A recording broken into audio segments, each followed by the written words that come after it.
Hello everyone and welcome back to my channel. तो guys, आज की वीडियो में मैं बात करने वाली हूँ सारा के सारे स्टेप्स, जो 4 बेसिक स्टेप्स होते हैं आपको इंटरनेशनल फ्लाइट्स पकड़ने के, वो भी बहुत ही इजी तरीके में। जो भी फर्स्ट टाइम ट्रेवल कर रहे हो उनके लिए काम बहुत ही आसान हो जाए। तो सबसे पहले मैं आपको बता दूं, जो एयरपोर्ट की एंट्री पे आपको जो डॉक्यूमेंट्स अपने पास रखने हैं तो वो क्या होंगे, क्योंकि उस टाइम पे बहुत ज़्यादा हौच पौच हो रहा होता है, डॉक्यूमेंट्स सारे हाथ में होते हैं। तो सबसे पहले जब अपने आप एयरपोर्ट में पहुँचे तो अपने जो ट्रॉली बैग्स हैं वो एक अपनी ट्रॉली मिलती है, जो कि एयरपोर्ट में खासकर न्यू दिल्ली में तो फ्री ऑफ कॉस्ट होती है, and I think all over India free of cost ही होती है। कुछ फॉरेन कंट्रीज ऐसी हैं जो उसकी कॉस्ट लगाते हैं, जैसे कि जर्मनी हो गए। तो आप सबसे पहले अपने जो बैग्स हैं, हैवी बैग्स हैं, उसको उस ट्रॉली में अच्छे से अरेंज कर लीजिए। उसके बाद जो आपके पास document on hand at the main entry gate होना चाहिए, जिसे आपको एयरपोर्ट के अंदर जाने को देंगे, तो वो है आपका पासपोर्ट, आपकी एयर टिकट और आपका आधार कार्ड। कोई भी आइडेंटिटी कार्ड, लाइक से आधार कार्ड और ड्राइविंग लाइसेंस, पैन कार्ड, कोई भी आइडेंटिटी कार्ड होना चाहिए। तो ये 3 डॉक्यूमेंट्स जो हैं वो बहुत इंपॉर्टेंट है। अपना आपको रखना है पासपोर्ट, दूसरा आपको रखना है अपना आधार कार्ड और कोई भी आइडेंटिटी कार्ड, और तीसरी आपको रखनी है अपनी फ़्लाइट टिकट अपने पास। तो अपने पास क्या कोई पर्स होगा या कोई डॉक्यूमेंट फ़ाइल होगी, तो आप उसमें ये सारी चीज़ें रख लें। तो जैसे ही आप एयरपोर्ट के अंदर एंटर कर गए तो वहाँ पे आपका फर्स्ट स्टेप हो गया। सेकंड स्टेप जो होता है वो बहुत ही इजी होता है। उसमें हम बैगेज अपना, जो हमारे पास बड़े बड़े सूटकेस होते हैं, वो हमें अपनी एयरलाइंस में सबमिट कराने होते हैं, अपनी एयरलाइंस में देने होते हैं। तो आपको सबसे पहले क्या करना है, एंट्री करते ही बहुत बड़े बड़े से आपके सामने स्क्रीन लगी होगी, जैसे मैं आपको एग्जाम्पल के तौर पर दिखा देती हूँ, बिल्कुल एंट्री गेट पे ही होती है।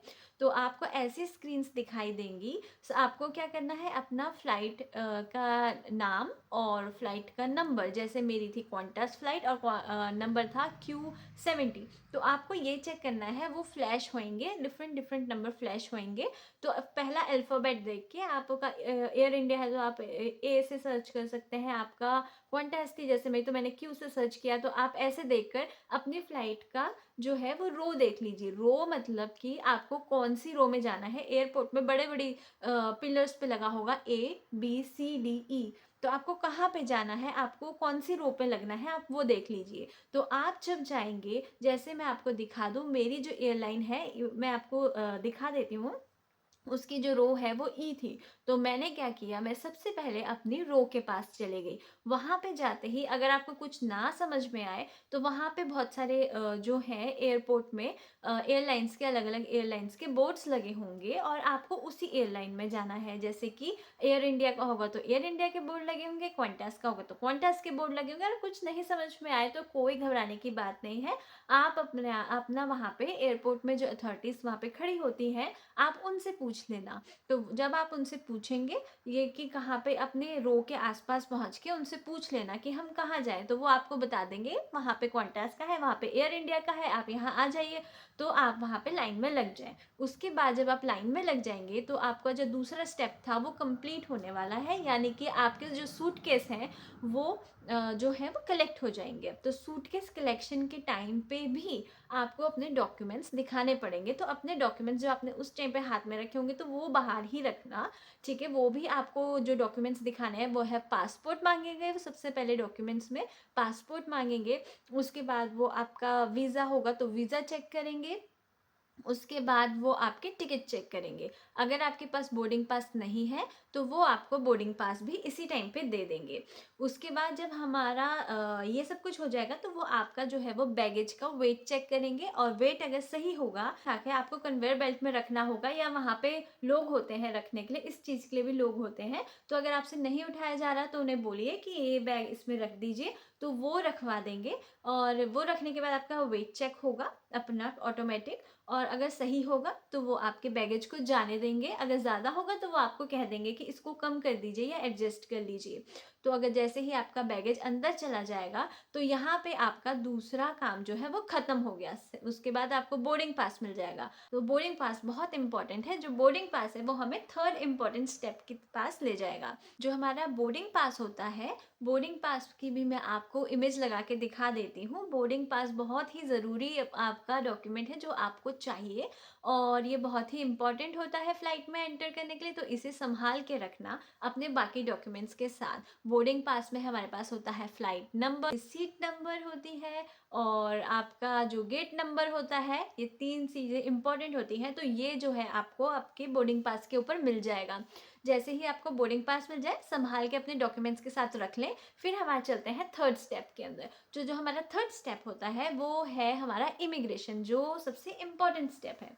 इमिग्रेशन बहुत ही ईजी होता है, उसमें कुछ नहीं होता। अगर आप एक बिल्कुल सही तरीके से जा रहे हैं दूसरी कंट्री, तो इमिग्रेशन में कुछ भी नहीं है। स्टूडेंट है तो स्टूडेंट्स को तो वैसे ही कुछ नहीं पूछते हैं, बस आपके यूनिवर्सिटी का नाम पूछेंगे और कुछ नहीं, क्यों जा रहे हो, ये छोटे मोटे क्वेश्चन। अगर आप किसी के पेरेंट्स हैं और मिलने जा रहे हैं तो बस वो पूछेंगे आप किससे मिलने जा रहे हो और वो क्या करते हैं। छोटे मोटे बेसिक क्वेश्चन वो पूछेंगे। आप किसी भी लैंग्वेज में उनका आंसर दे सकते हैं। वैसे तो वो जनरली हिंदी में ही पूछते हैं, तो आप हिंदी में आंसर दे सकते हैं। इमिग्रेशन के टाइम पे भी आपको वो अपना पासपोर्ट दिखाने के लिए बोलेंगे और आपका बोर्डिंग पास मांगेंगे। तो ये 2 डॉक्यूमेंट वो उस टाइम पे भी मांगेंगे। उसके बाद हमें क्या करना है, फोर्थ स्टेप। तो फोर्थ स्टेप हमें होता है अपने गेट नंबर के पास जाना। सबसे ये लास्ट स्टेप है। तो गेट के पास पहुंचो और वहां पे आराम से बैठ जाओ। तो जो हमें गेट नंबर है वो कैसे मिलेगा, जो गेट नंबर है वो आपके बोर्डिंग पास के ऊपर लिखा होगा। इसके बाद हमें गेट नंबर जैसे ही मिल जाता है, तो अपने गेट वहाँ पे जैसे ही इमिग्रेशन करके आप बाहर निकलेंगे, तो बड़े बड़े से ऊपर होर्डिंग्स लगे होंगे, गेट नंबर 1 to 10 इधर, 1 to 20 to 30 दिस साइड। तो आपको बस वो एरो फॉलो करते हुए चले जाना है। अगर आपको कुछ नहीं समझ में है किधर जाना है और बोर्ड्स नहीं दिखाई दे, तो आप किसी भी से भी पूछ सकते हैं। उसके बाद आप इजीली साइंस लगे होते हैं, तो आप साइंस देख के भी बहुत इजीली जा सकते हैं। बस चलते रहिए और जो एरो दिखाया जाएगा, क्योंकि दिल्ली एयरपोर्ट जो है वो बहुत ही बड़ा है, तो आपको काफ़ी चलना होगा। अगर आपका गेट बहुत दूर है तो आपको गेट के पास पहुंच जाएंगे। वहाँ पे सिटिंग एरिया होगा। गेट के पास कई बार नंबर्स होते हैं, 3A 3B 3C 3D। तो आप जो है वो सर्च करके अपना 3 के पास पहुँचे, फिर 3A B जो भी है उसके पास पहुँचे। जब आप वहाँ पहुँच जाए तो आप आराम से वहाँ बैठ जाएं। जब आपके फ़्लाइट का टाइम हो जाएगा तो वो आपको खुद ही कॉल करेंगे। कईयों में सिक्योरिटी चेक फिर से होता है और कईयों में सिर्फ वो आपकी टिकट देख के आपको बुला लेते हैं। जब वो होने लग जाएगा, अपने आप हलचल होने लग जाएगी, सब उठने लग जाएंगे, हो जाएंगे, तो आपको इजीली पता चल जाएगा। टाइम तो दिया ही होगा, तो उस टाइम के हिसाब से आप जो है वो बिल्कुल रेडी रहें। और जैसे कि मैं बेसिकली ऑस्ट्रेलिया की बात कर रही हूँ, अगर आपको ऑस्ट्रेलिया जाना है तो ये सारे स्टेप्स तो इंडिया में से जो होते हैं वो कॉमन है।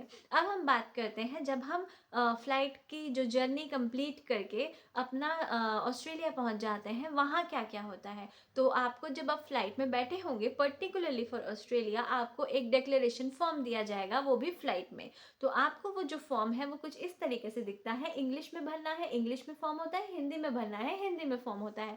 तो आपको कर सकते हैं चूज। आप उनको बोलिए मुझे इंग्लिश में चाहिए, आप उन्हें बोलिए मुझे हिंदी में चाहिए, तो वो फॉर्म आप भर सकते हैं। ये डिक्लेरेशन फॉर्म कैसे भरना चाहिए और क्या, इसकी मैं वीडियो बनाऊंगी नेक्स्ट टाइम। तो ये वीडियो अगर आपको देखनी है तो प्लीज़ कमेंट कीजिए, मैं बहुत ही ईजी वे में आपके लिए ये वीडियो बना दूंगी। और क्या क्या लिखना है क्या नहीं लिखना, मैं उसके बारे में भी सब कुछ इस वीडियो में बताऊंगी।